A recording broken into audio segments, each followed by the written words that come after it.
What's going on, you guys? My name's Ty Knots, and welcome to Top 5 Unknowns. 5 people who disappeared after a trip to North Korea. Number 5. David Sneden, a 24-year-old college student, disappeared while hiking in China, with many believing that he was last seen somewhere around North Korea. Because of this, after his disappearance, many believe that he may have been abducted by the North Koreans and possibly held against his will to tutor Kim Jong-un and other government officials in English. Though the Chinese and North Korean governments insist that David had fallen and drowned. Just a few days after his disappearance, David's mother received a call from the Pentagon, informing her that the North Korean government was known to have been abducting foreigners around the same area that David was last seen, with them believing that he'd likely fallen into their hands. After word of this was made public, countless government officials and congressmen verbalized their support for David and his family, and insisted that the US government would do everything within their power to bring David home. Though, aside from this, very little is known about David's disappearance, and some 14 years later, he still remains missing. More than a decade with his whereabouts unknown, a shocking new claim about an American student, David Sneden, who vanished while he was hiking in China. Yahoo News Japan reports Sneden was kidnapped and taken to North Korea to work as a tutor, teaching English to North Korea's leader, Kim Jong-un. The report claims Sneden now lives in the capital, Pyongyang, with a wife and 2 kids. It's a staggering theory that his parents have claimed for years. It doesn't come as a shock because we have done our research and spent time involved, and we do think that David is in North Korea. We thought that he had been taken by the Chinese. There could have been a thought by the Chinese that somehow David was complicit with Koreans who were running the Underground Railroad. And here the conversation went something like this.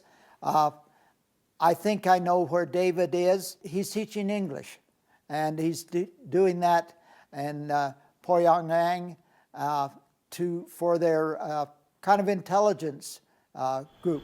Soon after, a call from a Japanese group tracking North Korean abductions gave weight to their suspicions. Describing David's perfectly.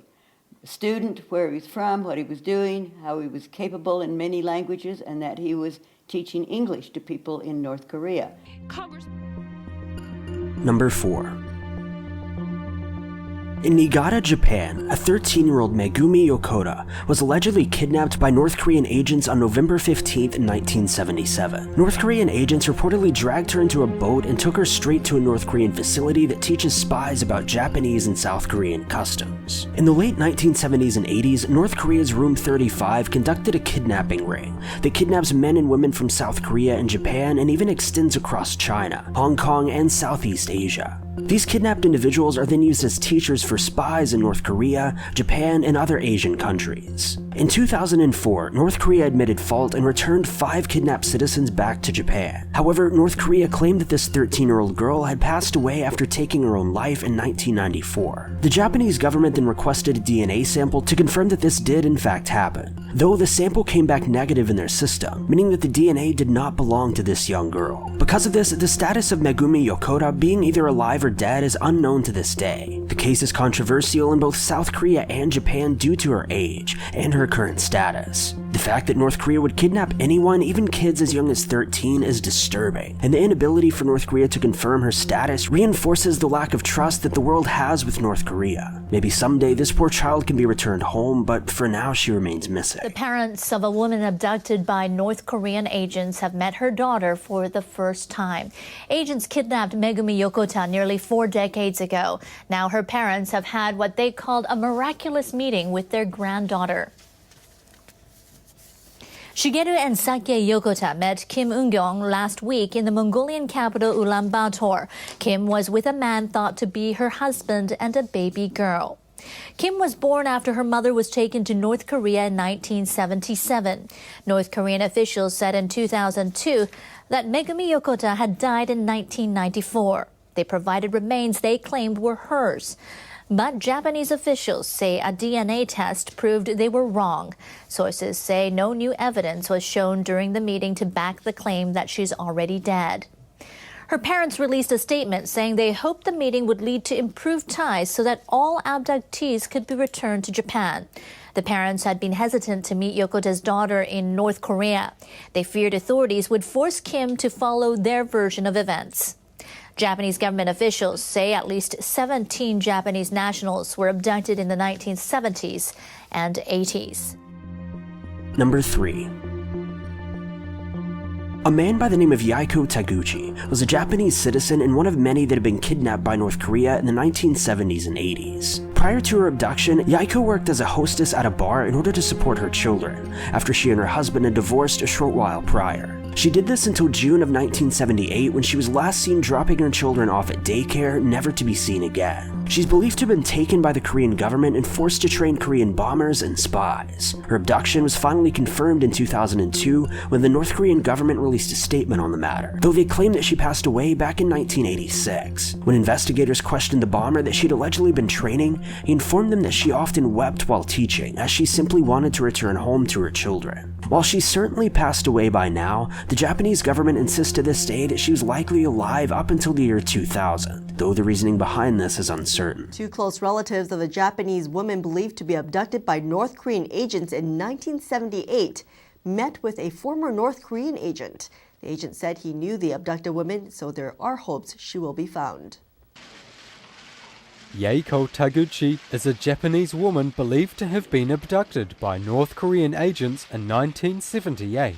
Taguchi's 32-year-old son, Koichiro Izuka, and her brother, Shigeo Izuka, met former North Korean agent and airline bomber Kim Hyun-hui on March 11. They hope the former spy will tell them more about Taguchi's life in North Korea. Kim reportedly told Taguchi's family members in Japanese that Taguchi must be still alive and that Koichiro Izuka resembled his mother.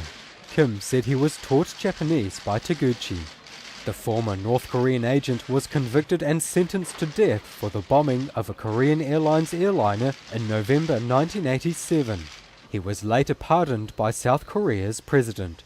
Kim claimed he learned how to act like a Japanese person from a woman named Lee Eun-hye, and it is thought that she is the missing Yaiko Taguchi.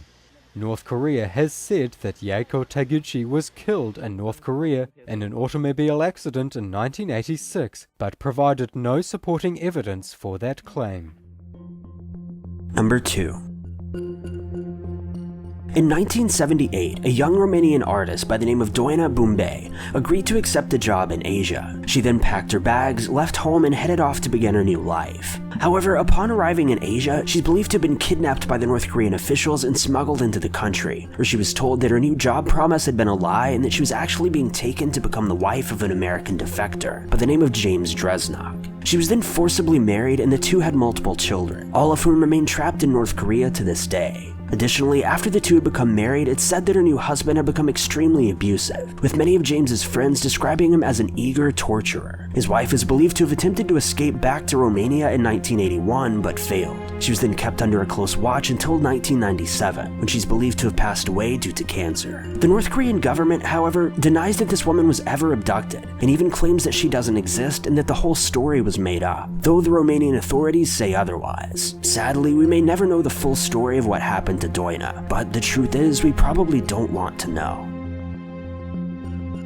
Number 1.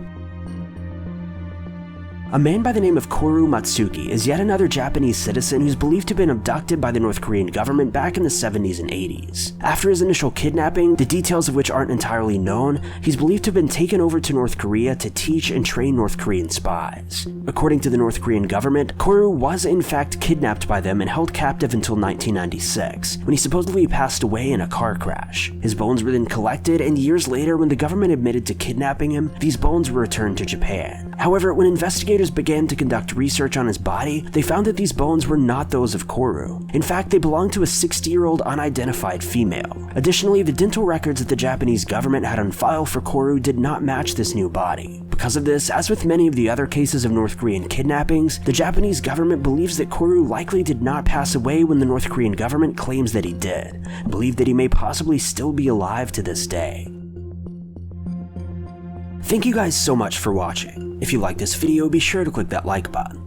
Also, don't forget to subscribe and click that notification bell to keep updated with our videos.